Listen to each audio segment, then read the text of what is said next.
Lock back. Nice. That's funnier than hell. That's federal, what was it? 95 grain. 95 grain federal. Ours are going to be better, but that's hilarious with the big can. And I want to do a rant on the CEO shooter, and we'll talk about that. All right. Hello, Loose Uncle Jim.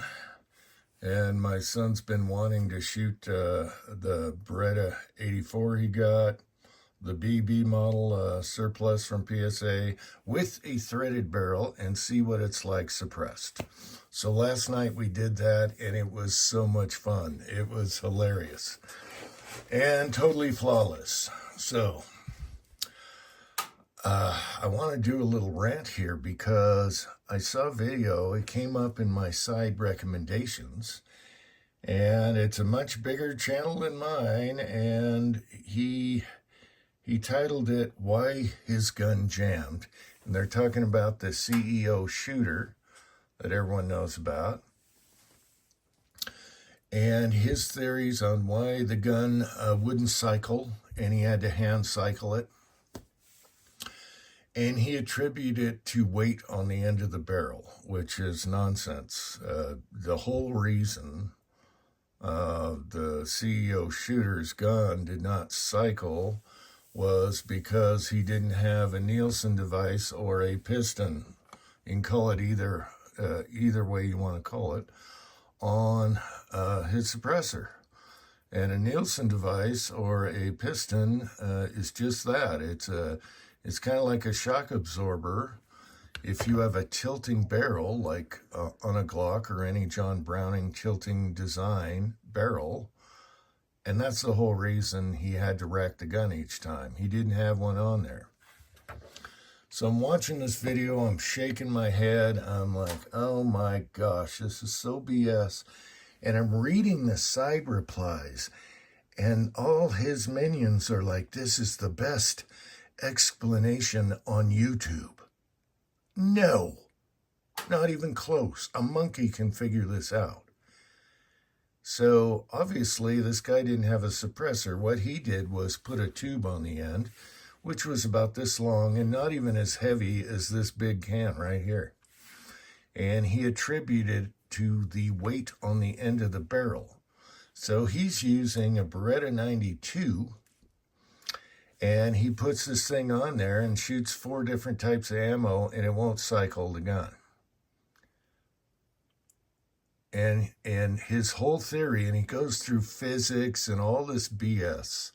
A monkey can figure this out. All you need is like that much experience with suppressors.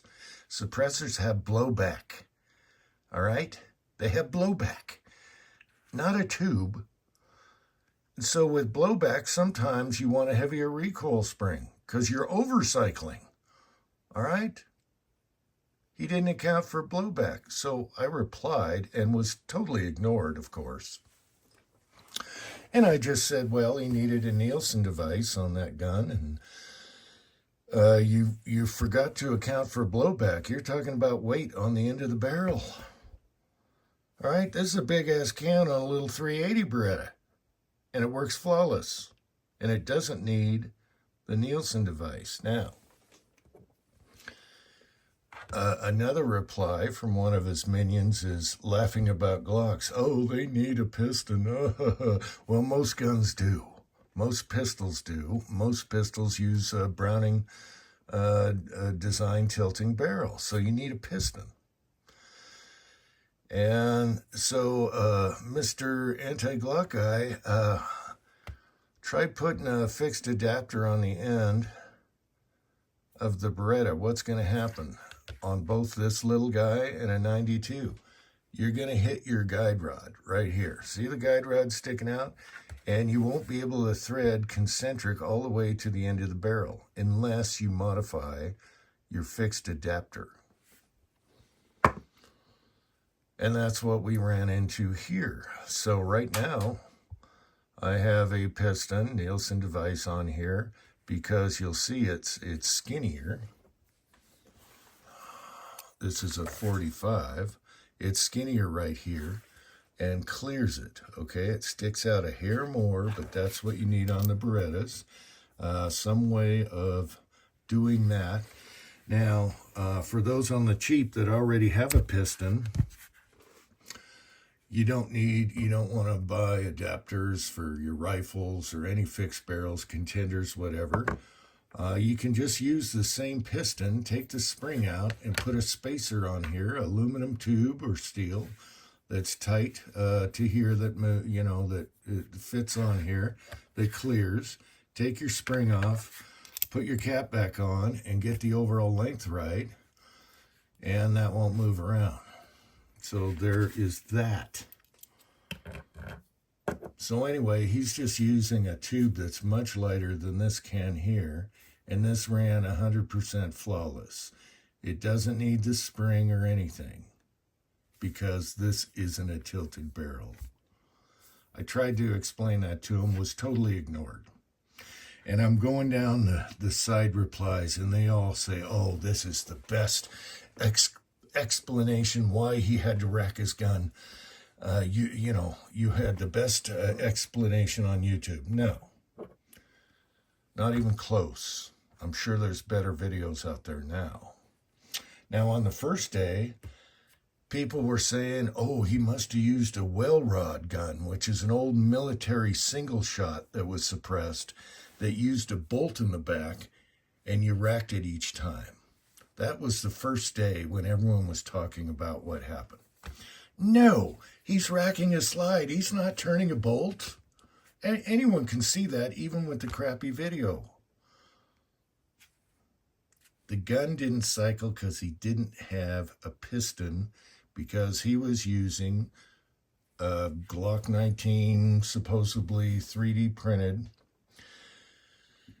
with a tilting barrel, and all he needed was a piston. Now, my question is, we haven't seen the suppressor he had on there. Was it 3D printed? If so, it's going to be super light. The gun's not even going to know it's on there. So his theory about weight on the end of the barrel was ridiculous. I have a Glock 26, the baby Glock, and I've done videos with it, with a Glock 19 threaded barrel on there, which sticks out to, out to here, and then with this can on there that sticks way out there. All right, all that weight on the end, and guess what? That little Glock 26 is 100% reliable. So it's not the weight. I'm frustrated. I have to explain this. In case anyone saw anything like that, don't believe it. All right? All right. I have a little bit of experience, just a little bit, and I'm a monkey, but it's easy. He needed a Nielsen device, a piston, versus a direct thread on. And that's all there was to it. So, hope that explains that. Now, this is really fun. This doesn't have suppressor sights, so you line up your sights, and I call it aiming through the can or shooting through the can. So you just line up your sights, and even though your sights don't clear, you're still pretty darn accurate on a piece of paper, at least, hitting your target without seeing your sights above the can. So it's like, I call it shooting through the can, but it's aiming through the can. And you can shoot 25 yards and hit whatever you need to hit, just the way it is. I found it really fun. And we'll do more on that.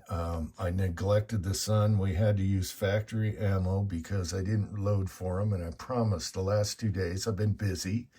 So now we're going to load up our own cast bullets and do it again, and do a video on that in the future. And I've been putting them off because I was busy. So last night, talking about, let's talk about 3D printed. Now, he had what looked like a 3D printed Glock 19 lower. And sometimes with crappy parts kit and crappy 3D printing, they won't cycle on their own. You got to break them in. You got to fuss with things. That could have been an issue, but the main issue was he didn't have a piston. All right. So I put out the sun, and last night I asked him, could you print me up some more camera mounts? These are my favorites. They don't need springs. Once it's printed, you're done. You clamp your phone down here. It's got a little shock absorber like a Nielsen device.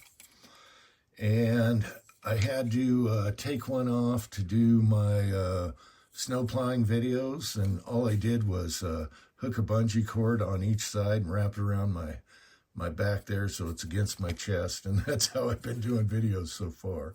And so I asked him for a few more last night, and I found these on the desk this morning.